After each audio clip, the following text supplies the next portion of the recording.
भाई मूवीज में sound effects कैसे बनाए जाते हैं, ये जानने के बाद आपका दिल टूटने वाला है। नंबर 1, मैंने ये कभी नहीं सोचा था कि फिल्मों में जो सांपों के चलने की आवाज है वो असल में रियल होती ही नहीं। एक्चुअली में इस आवाज को बनाने के लिए ग्लव्स को रेत पर ऐसे रगड़ा जाता है और बाद में एडिटिंग के जरिए उसे एकदम रियलिस्टिक बना दिया जाता है। नंबर 2, सुपरमैन जब लैंड करता है तो जो ये आवाज निकलती है उसे बनाने के लिए बस साउंड आर्टिस्ट एक बेसबॉल बैट को एक सूटकेस पर बहुत जोरों से मारते हैं। नंबर 3, आइस एज मूवी में जो इस एलिफेंट के पैर रखने की आवाज है,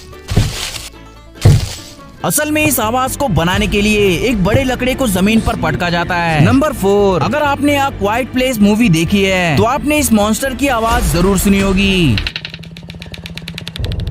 ये असल में एक टेजर को अंगूर पर चटकाने की आवाज होती है जिसे बाद में एडिटिंग के जरिए स्लो करके बिल्कुल रियलिस्टिक बना दिया जाता है।